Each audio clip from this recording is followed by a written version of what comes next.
اچھا مقرر کرے گا وقت، تاریخ مقرر کرے گا، کس تاریخ کو گئی، اور جگہ بھی مقرر کرے گا۔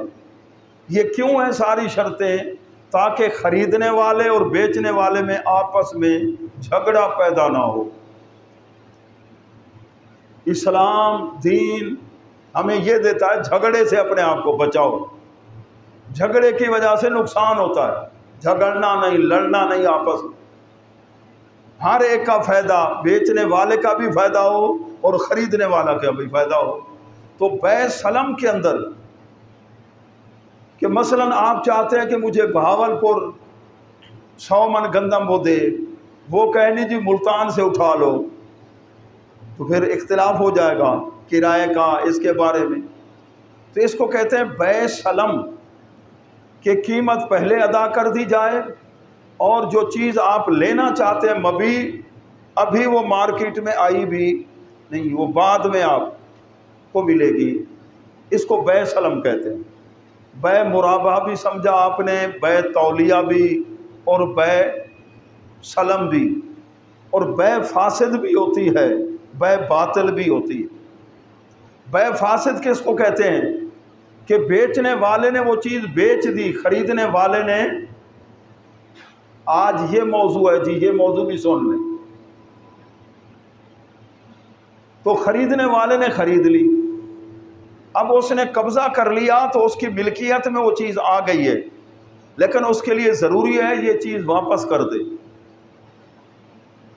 اکالہ کر دیں، بیع کو ختم کر دینا، اکالہ اس کو کہتے ہیں، اکالہ، کیونکہ وہ فاسد طریقے سے بیع ہوئی۔ فاسد طریقے سے بیع کس طرح ہوتی ہے؟ ایجاب و قبول، جس طرح نکاح میں دو چیزیں، یہ رکن ہے نا نکاح کے ہونے کا، ایجاب و قبول، تو بیع کے اندر بھی دو چیزیں ہیں۔ نکاح کے اندر ایجاب و قبول کے ساتھ دو گواہوں کا ہونا شرط ہے، ادھر وہ معاملہ نہیں ہے، ادھر ایجاب و قبول بیع کے اندر۔ تو بیع کے اندر ایجاب و قبول جس وقت ہوا، اس نے کوئی ایسی زائد شرط رکھ دی ہے جو بیع اس کا تقاضا نہیں کرتی۔ مثلا میں ایک مکان سیل کر رہا ہوں، میں نے کہا اس آدمی کو، خریدنے والے کو، بھائی 10 لاکھ میں آپ کو مکان دوں گا، 10 لاکھ روپیہ آپ ادا کریں، شرط یہ ہے کہ 1 مہینہ میں خود اس میں رہوں گا۔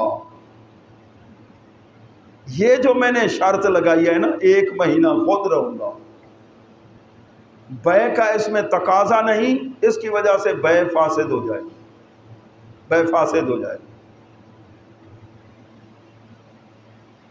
یہ جی گاڑی میں آپ کو دے رہا ہوں اتنے کروڑ کی، شرط یہ ہے کہ 1 ہفتہ میں خود چلاؤں گا۔ جب سودا ہو گیا، پیسے لے لیے، اب وہ چیز اس کی ہے، اس کی ملکیت میں ہے، اب آپ اس کو استعمال نہیں کر سکتے۔ بیع کے اندر یہ شرط لگائی تو بیع کیا ہو جائے گی؟ فاسد ہو جائے گی۔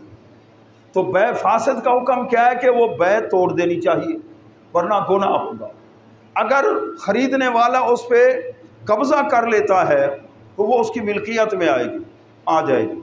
اور دوسری چوتھی قسم ہے بیع باطل۔ بیع باطل کے اندر وہ چیز بیچنے والے کی ملکیت سے نکلتی ہی نہیں۔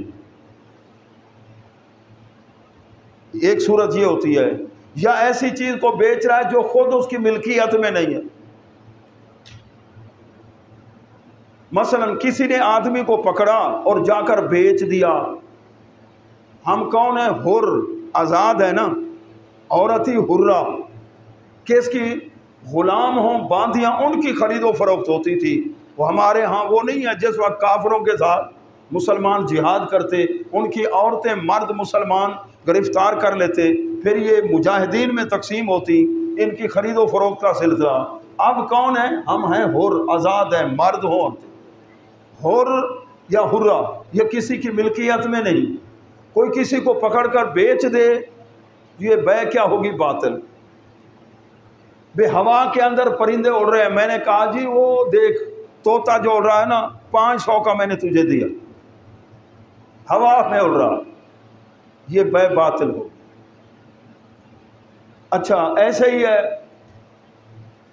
بھینس کے تھنوں کے اندر دودھ ہے، ایک صاحب ہے، میں نے کہا بھینس کے تنوں میں جتنا دودھ ہے یہ 1000 روپے کا میں نے بیچ دیا، تو یہ جھگڑا ہو جائے گا، شریعت نے اس کو جائز قرار کہ جھگڑا ہو جائے گا۔